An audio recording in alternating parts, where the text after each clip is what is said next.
It's 9 a.m. Eastern Time.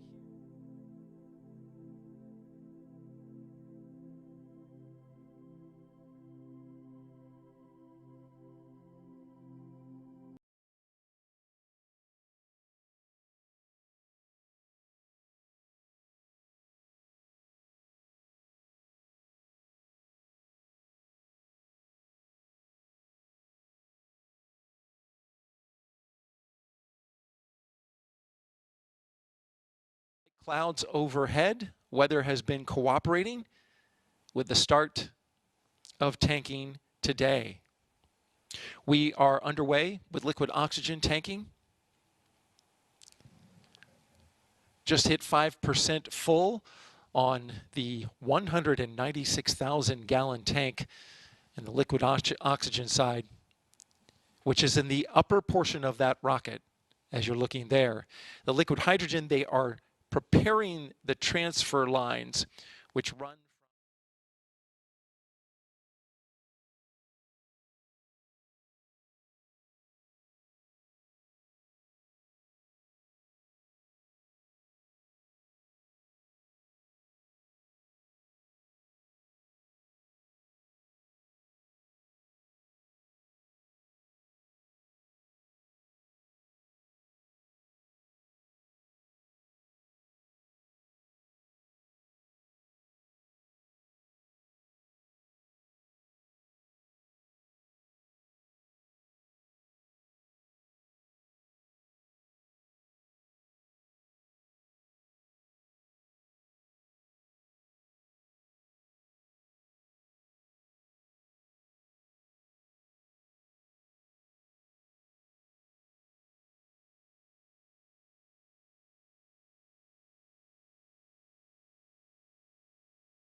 .54 and 49 seconds a.m. Central Time, 6:54 and 49 seconds p.m.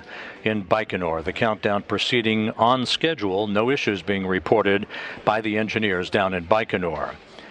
Atop the Soyuz 2.1A booster strapped into their seats in the descent module or center section of the Soyuz spacecraft are NASA's Frank Rubio and Sergey Prokopyev and Dmitri Petelin of Roscosmos.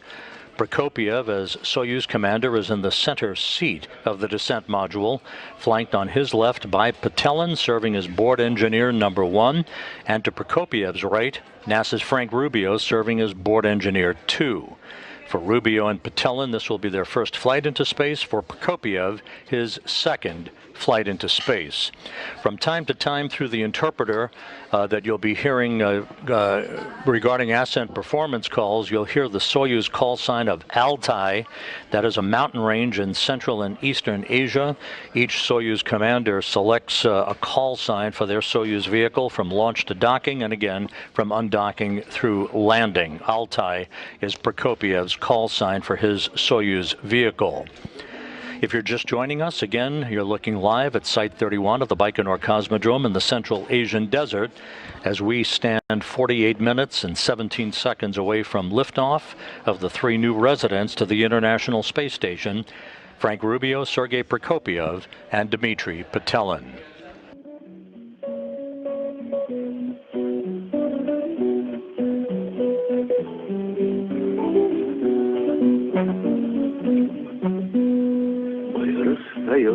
Чтоб встретиться вновь, ведь остается навеки любовь, кружится первый осенний лист. Again, that's music being piped into the spacecraft for the cosmonauts Prokopyev and Petelin, and for the NASA astronaut Frank Rubio to listen to, basically keeping them relaxed in the final minutes of the countdown that will lead to launch about 47.5 minutes from now.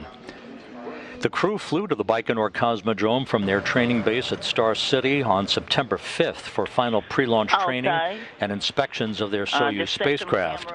While that was ongoing, the Soyuz MS-22 was encapsulated into the upper stage of the Soyuz booster in the integration building, and after the 3 stages of the booster were mated together late last week, the Soyuz rocket, as you see in this video, began its trek to the launch pad last Sunday, hauled to the pad horizontally on a rail car in a process that took about 40 minutes to complete. Once at the pad, the Soyuz was raised hydraulically to its vertical position for final pre-launch preparations. We continue to watch countdown clocks ticking backward for the launch of the next crew to the International Space Station 46.5 minutes from now. Out on the launch pad at Site 31 of the Baikonur Cosmodrome, the Soyuz booster is poised for launch, fully fueled with kerosene and liquid oxygen as the propellant. The Soyuz 2.1A is the ticket to ride for crews launching from the Baikonur Cosmodrome. Let's take a closer look at that Soyuz booster. The Soyuz rocket stands 162 feet tall, weighs about 640,000 pounds, and consists of the Soyuz spacecraft inside a protective shroud at the top and the 3-stage Soyuz 2.1A booster below. The first stage has 4 liquid engines strapped to the side of the core vehicle. Each will burn for 1 minute and 58 seconds before they drop away. The core engine of the first stage also serves as the second stage and continues to burn until 4 minutes and 57 seconds into the flight. The third stage has a single engine that will ignite before the separation of the second stage, helping to push it away safely. It will burn until the 8 minutes and 46 seconds mark of the flight, and at that point the Soyuz spacecraft will separate from the third stage, having arrived at its preliminary orbit.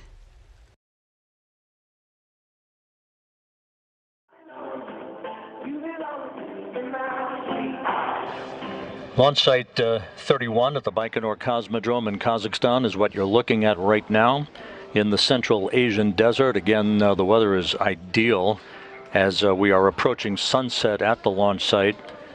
Sunset will occur at about 6:47 p.m. in Baikonur, about 7 minutes before liftoff. We'll talk a bit more about the orbital mechanics of this 2-orbit rendezvous for Rubio, Prokopyev, and Petelin in just a moment. Again, atop that Soyuz 2.1A booster strapped into their seats in the descent module of the Soyuz are NASA's Frank Rubio and Sergey Prokopyev and Dmitri Petelin of Roscosmos, as the countdown is now 44.5 minutes from launch. The Soyuz spacecraft, the MS-22, which will be headed to the International Space Station a short time from now, is comprised of 3 sections. Let's take a look at the Soyuz spacecraft that soon will be delivering Rubio, Prokopyev, and Petelin to the International Outpost. The whole Soyuz spacecraft is 24.5 feet long with an overall volume of 177 cubic feet and comprised of 3 modules. The descent module, situated in the middle of the Soyuz vehicle, contains customized seats for the crew members during launch, entry, and landing, and contains all the controls and displays necessary for the flight. It also houses life support systems, batteries for the re-entry and landing, and the parachute and soft landing rocket engines that slow the Soyuz just before touchdown as the spacecraft lands in Kazakhstan. There are 8 hydrogen peroxide thrusters located on the module, which are used to control the spacecraft's orientation, or attitude, during the descent until parachute deployment. The descent module also contains a guidance, navigation, and control system used to maneuver the vehicle during the descent phase of the mission. This descent module is 7.3 feet long with a diameter of 7.1 feet and a habitable volume of 124 cubic feet. It is the only portion of the Soyuz that survives the return to Earth. The orbital module at the top is 9.8 feet long. It connects to the descent module via pressurized hatch. This is where the crew has a small amount of room to move around following launch during the flight to the space station. It has a docking mechanism, hatch, and rendezvous antennas located at the front end. The docking mechanism is used to dock with the space station, and the hatch allows entry into the orbiting complex. The rendezvous antennas are used by the automated docking system, which uses radar, to maneuver toward the station for docking. There is also a forward-looking window in the module that the crew can use to take manual measurements of distance and closing speed with a laser rangefinder in the event of failure of the rendezvous radar system.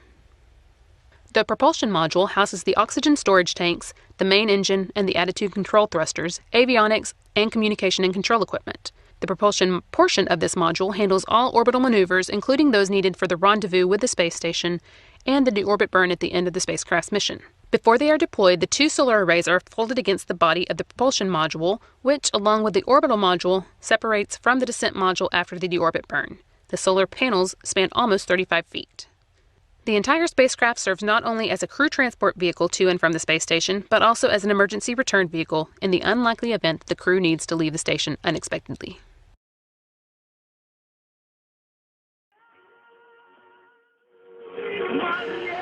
And you'll be seeing a lot more of that Soyuz spacecraft a few hours from now as it approaches for a docking to the Rosviet module of the International Space Station.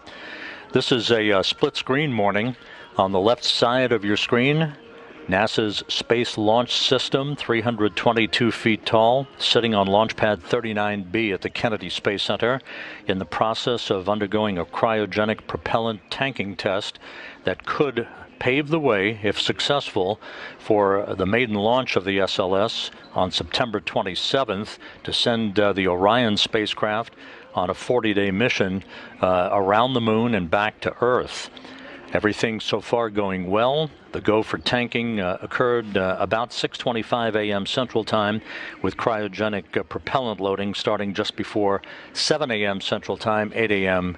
Eastern Time. On the right side of your screen, of course, in the Baikonur Cosmodrome at Site 31 is the fully fueled Soyuz 2.1A booster. So halfway around the world from each other, NASA extending its reach both with future Artemis program operations and the replenishment and extension of a crew to the International Space Station with today's Soyuz launch of Frank Rubio, Sergey Prokopyev, and Dmitri Petelin. Yeah.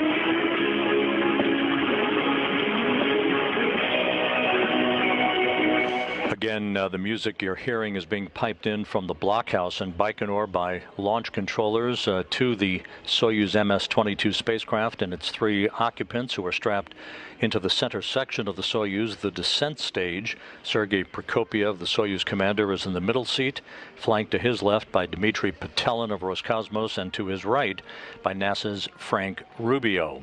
The countdown is proceeding toward a launch just over 39 minutes from now.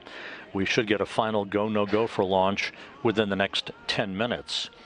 The launch, again, will be 8 minutes and 45 seconds between liftoff and third stage shutdown of the Soyuz booster and spacecraft separation, placing the Soyuz in its initial preliminary orbit to begin the chase to reach the International Space Station. The way today's orbital mechanics work is that the Soyuz booster will launch into a narrow phase angle of about 13 degrees. It's basically like going up an off-ramp or an on-ramp onto a freeway, making sure you're in the correct lane with the launch time calculated for this fast-track 2-orbit rendezvous to ensure that the rotation of the Earth carries the Baikonur Cosmodrome into the plane of the International Space Station's orbit at the precise moment. There is only a 10-second launch window available for the Soyuz vehicle. Once third stage shutdown and orbital insertion occurs for Soyuz, along with spacecraft separation, the Soyuz will automatically deploy its twin solar arrays and its navigational antennas and will begin the chase to catch up to the International Space Station. A series of automated rendezvous burns will take place over the next 2 hours or so following launch to place the Soyuz in the neighborhood of the International Space Station for final approach, a fly around that will begin at about 11:50 a.m. Central Time. That will precisely align the Soyuz forward docking probe with the Roscosmos module on the Earth-facing side of the International Space Station's Russian segment. There'll be a brief period of station keeping to allow the flight controllers at the control center in Korolyov to assess the precise alignment of the Soyuz with the Roscosmos module before approval is given for final approach. If everything is going as planned, this should be an automated approach, although Prokopyev will be standing by to take over manual control of the flying of the Soyuz in the event there should be a problem with the Corps' automated rendezvous system on the Soyuz vehicle. If everything goes as planned, docking is scheduled at 12:11 p.m. Central Time, 1:11 p.m. Eastern Time, followed by the closing of the hooks to form a hard mate between the Soyuz and the International Space Station.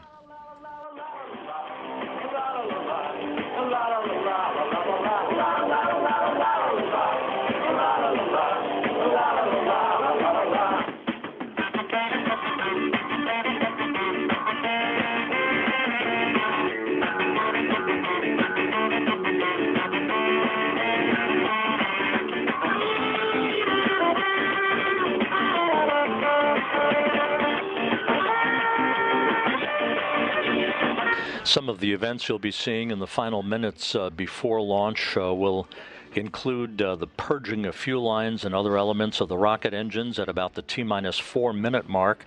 Those rocket engines will be purged with nitrogen to fireproof them, removing vapors of fuel and oxidizer before the key to drainage call is made by the launch controllers at Baikonur. That basically places the valves through which evaporated or gaseous oxygen escapes from the fuel tanks into the atmosphere. At the same time, the valves are providing liquid oxygen to replenish the fuel supply lost by the boil-off or evaporation through the normal course of the fueling of the rocket. At the T-minus 2-minute 45-second mark in the countdown, the first stage fuel and oxidizer tanks will be pressurized to optimize fuel flow and to provide structural rigidity to the launch vehicle as it sits on the launch pad, as you see there in Baikonur. And at the T-minus 45-second mark, the activation of the S-band ground-to-air radio command link channel will be made for the 3 crew members on board the Soyuz MS-22 spacecraft. There are two umbilicals that are buttressed up against the side of the Soyuz vehicle. One of those umbilicals will retract at about the T-minus 30-second mark or so. The second of the two umbilicals will retract at the T-minus 12-second mark, and that will initiate the auto sequence start for engine ignition and eventually for liftoff.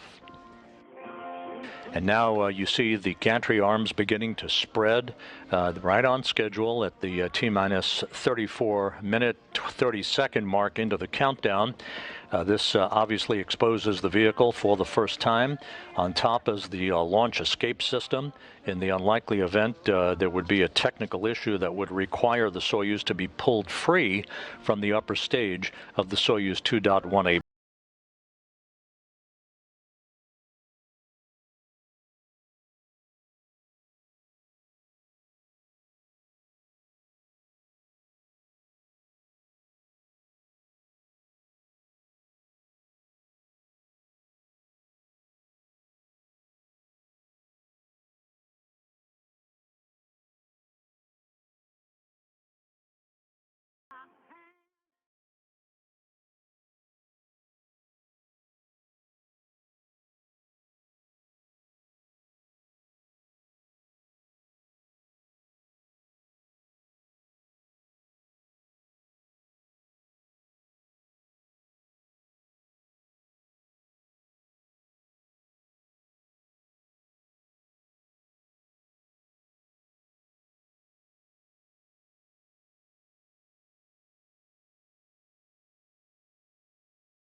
Rubio, Prokopyev, and Petelin to reach their destination through a series of pre-programmed automated engine firings that will first elevate and increase their altitude toward the station after third stage separation on the Soyuz booster and separation of the Soyuz spacecraft from the third stage.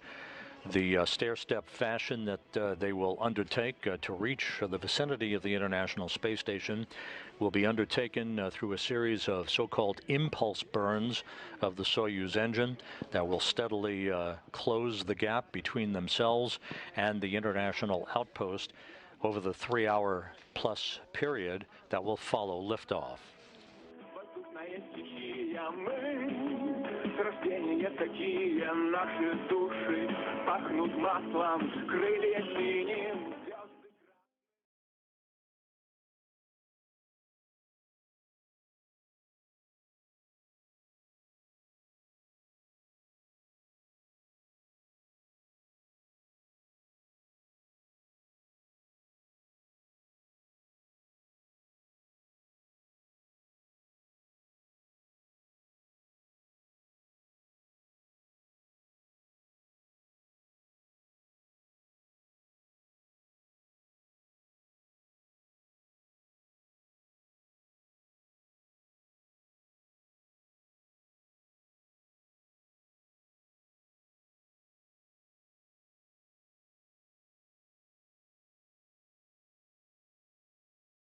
Hotel and boarded a bus for their 40-minute ride to the integration and suit-up facility at Building 254 inside the Baikonur Cosmodrome. You see them in their traditional and familiar walkout from the Cosmonaut Hotel, the backup crew following them, Oleg Kononenko, Laurel O'Hara, Nikolai Chubb.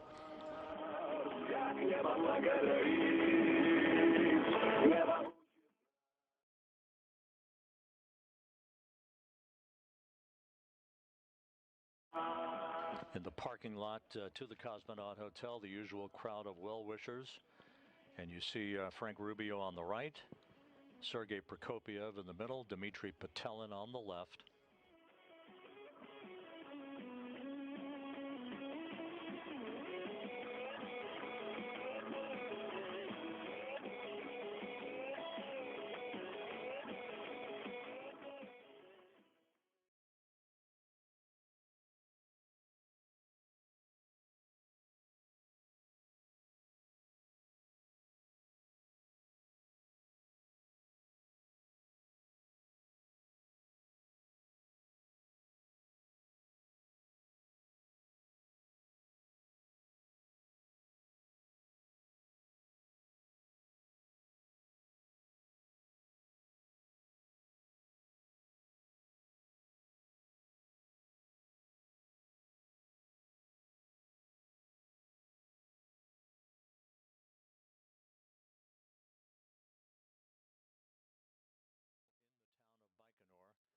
Baikonur as they departed for about a 40-minute ride to the integration and suit-up facility at Building 254 inside the Cosmodrome itself.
Readiness for launch at 8:54 and 49 seconds a.m. Central Time, 6:54 and 49 seconds p.m. Baikonur time.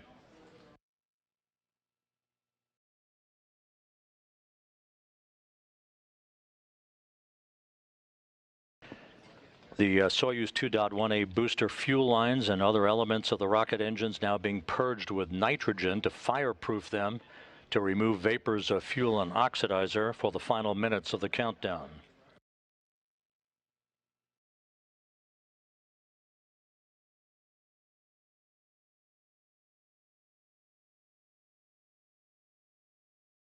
Moments from now, a key will be placed in the drainage position. The valves through which evaporated or gaseous oxygen escapes from the fuel tanks into the atmosphere are closed as the fuel begins to drain back into the tanks. At the same time, the valves providing liquid oxygen to replenish those tanks will be lost by the natural boil-off or evaporation. Coming up on the T-minus 3-minute mark in the count.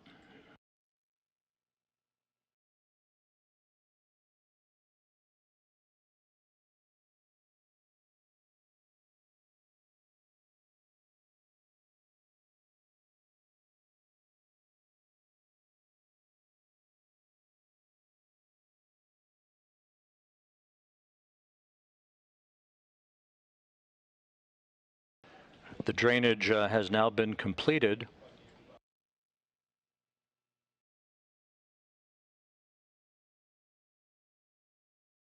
T-minus 2 minutes 45 seconds until launch. The fuel and oxidizer tanks now being pressurized to optimize fuel flow to provide additional structural rigidity to the launch vehicle on the pad.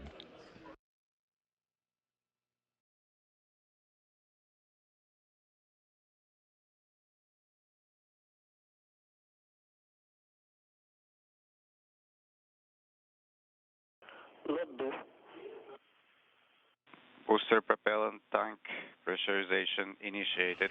Tank pressurization underway. Everything in good shape as we approach the T-minus 2-minute mark in the count. The vehicle is nominal. Copy.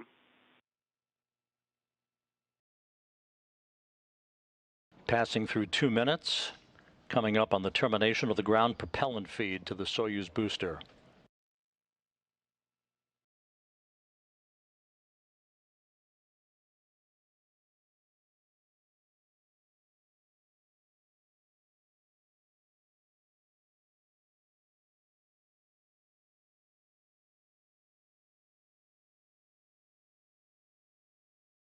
T-minus 1 minute 30 seconds until launch. The Soyuz about to go on internal power.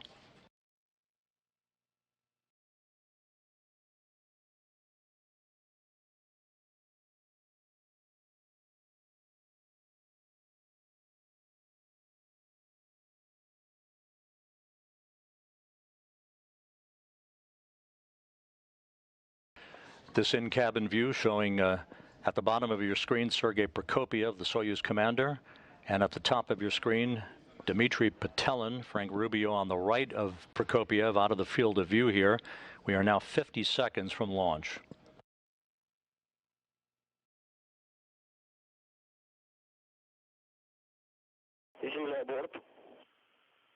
Vehicle switch to internal power, first umbilical tower separation. First umbilical should be retracting, and there it goes. The second umbilical will retract at about the T-minus 15-second mark.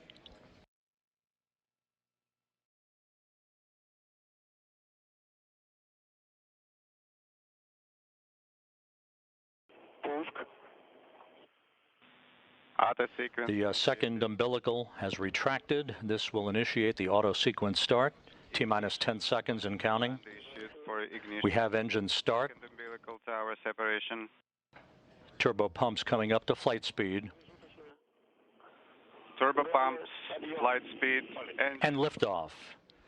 A sunset start to the mission of Rubio, Prokopyev, and Petelin to the International Space Station. 10 seconds, flight is nominal. Good first stage performance reported from the blockhouse at Baikonur. The Soyuz delivering 930,000 pounds of thrust from its 4 boosters and single engine. L plus 20, L plus 20. Arcing out to the northeast from the Baikonur Cosmodrome. Rating nominally. 35 seconds into the flight. Everything looking good so far. Good roll, pitch, and yaw program.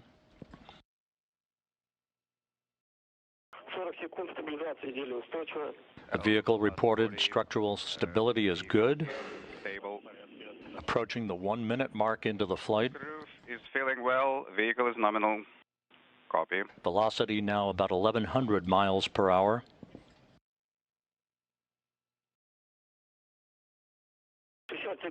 Yaw, pitch, and roll program all reported to be nominal from the blockhouse at Baikonur. Nominal. Vehicle is nominal. Crew is feeling well. Prokopyev reporting the crew is feeling well. Coming up on the 1 minute 20-second mark into the flight. Now passing through the area of maximum dynamic pressure. L plus 80 parameters are nominal.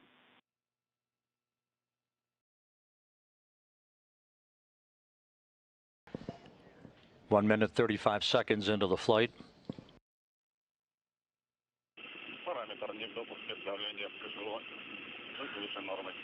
Pressure in KPO parameter is above nominal. Copy KPO parameter of nominal. Correct? Affirmative.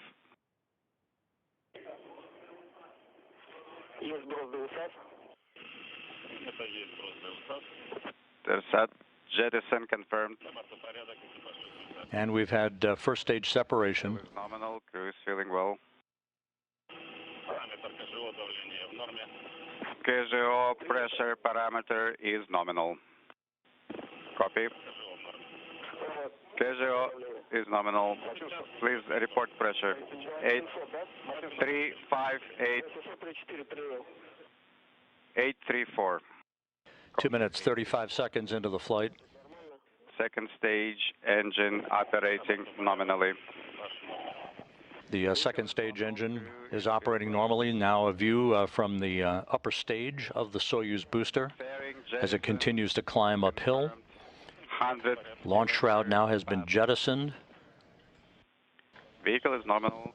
The Soyuz booster about 48 miles in altitude. Traveling about 5,200 miles an hour. Some 72 miles downrange.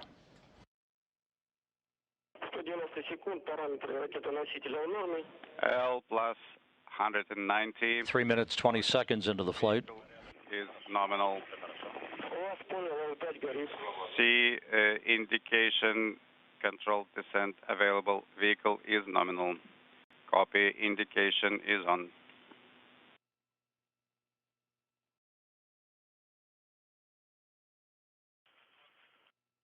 Well, good reports so far. The flight reported as nominal as we approach the 4 minute mark into the flight. Pressure reached 105,000 for a moment. Copy.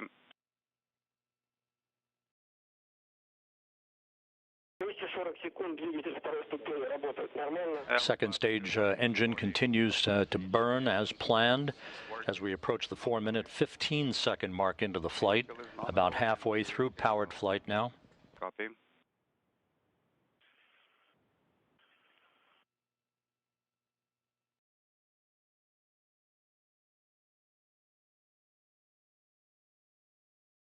About 15 seconds away from second stage shutdown and the ignition of the third stage. L plus 270 parameters are nominal.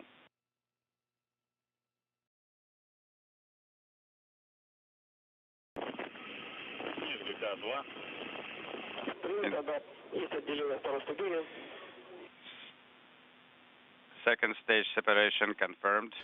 Second stage shutdown and separation is confirmed. The Soyuz now climbing to orbit on the singular power of its third stage engine. 5 minutes, 12 seconds into the flight, about 3.5 minutes of powered flight remaining. L plus 310. Launch vehicle is stable. Vehicle is nominal. Crew is feeling well. Prokopyev reports that the crew is doing well. This third stage engine providing 67,000 pounds of thrust for the remaining 3 minutes of powered flight.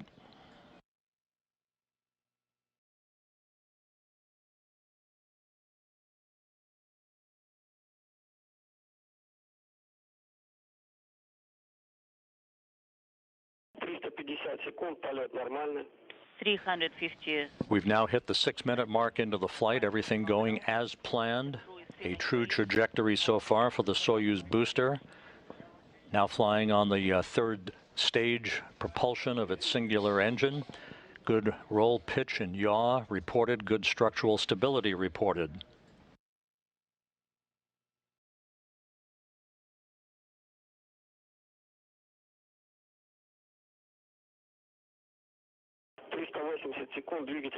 $380. The engine of the third phase is working nominally.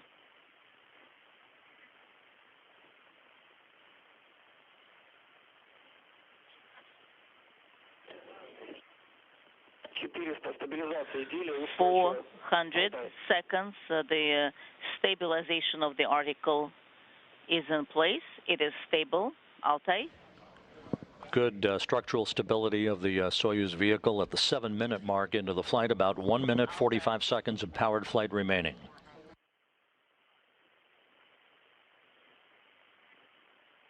Yaw, pitch, and roll all reported to be nominal.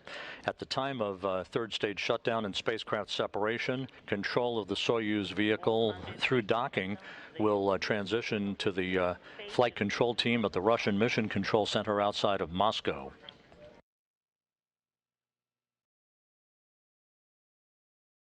Seven minutes, 30 seconds into the flight. Again, this view from a camera on the upper stage of the Soyuz booster, which should also provide us a view of the solar array deploy shortly after spacecraft separation. Nominal crew is feeling great. The crew reported to be feeling great, in the words of Sergey Prokopyev, the Soyuz commander. We have now reached the 8-minute mark into the flight, 45 seconds away from third stage shutdown and spacecraft separation.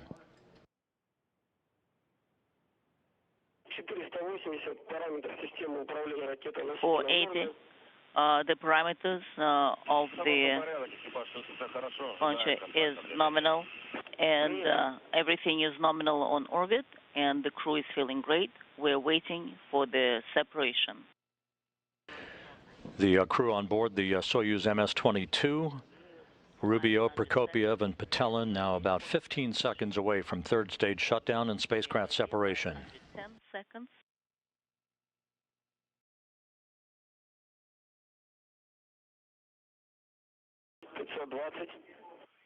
$520.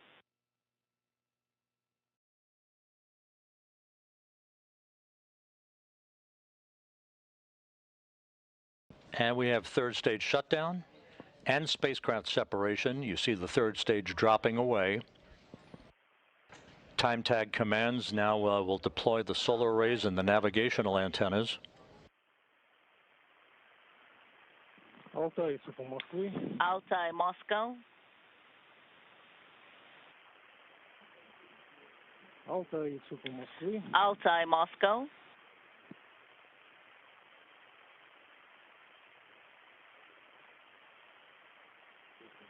And we now have confirmation of a perfect solar array and navigational antenna deploy. The Soyuz MS-22 now in its preliminary orbit, and the chase has begun to catch up to the International Space Station, with docking planned just 3 hours from now after a 2-orbit journey. Docking scheduled at 12:11 p.m. Central Time. Moscow, how do you read us?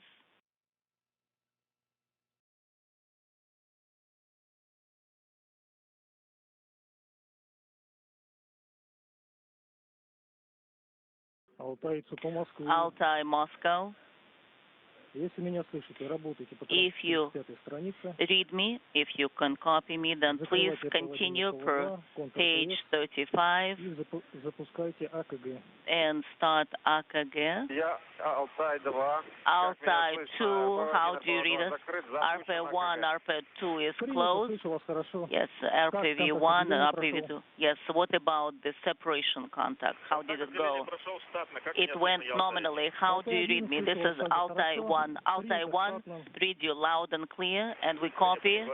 Everything went nominally. Yes, there was a drop in com and a delay in com for a little bit. Now everything is nominal. Now we work per page 36. Yes, the control is complete. Right. Right now we'll be working with ENPO2. So you need to select the display, and we confirm RDR along the roll axis is here. We confirm and we copy, and we're monitoring that. And the TV system is on, and we're waiting for the first measurement from you. First measurement, 170421, pressure is 788, BO pressure 801. This is Mission Control Houston, back here in the International Space Station Flight Control Room. The Orbit 2 team of flight controllers now proceeding on to monitor the progress of the Soyuz MS-22 spacecraft to the International Space Station, with docking scheduled just a little over 3 hours from now. The launch, as you just saw, occurred on time at 8:54 and 49 seconds a.m. Central Time. Copy.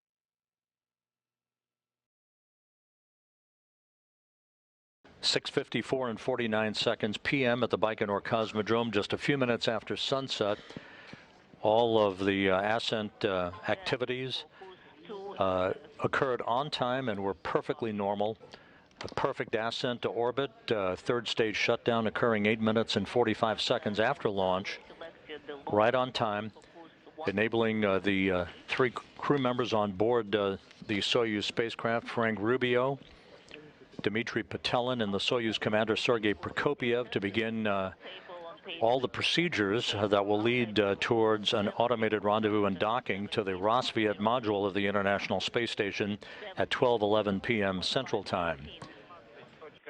Our docking coverage will begin a little over 2 hours from now at 11:15 a.m. Central, 12:15 p.m. Eastern Time on the public channel. Meanwhile, we're going to return the public channel to the Kennedy Space Center in Florida, where the cryogenic tanking test of the Space Launch System is continuing out on Launch Pad 39B. So we have a double dip for you today, the Soyuz launch and upcoming rendezvous and docking of the 3 new residents of the International Space Station, and the cryogenic tanking test that, if successful, could lead to a launch, the maiden launch of the Space Launch System on September 27th. For now, that'll wrap up our coverage of the launch of Soyuz MS-22 to the International Space Station. We'll see you back here in 2 hours for the rendezvous and docking coverage. In the meantime, this is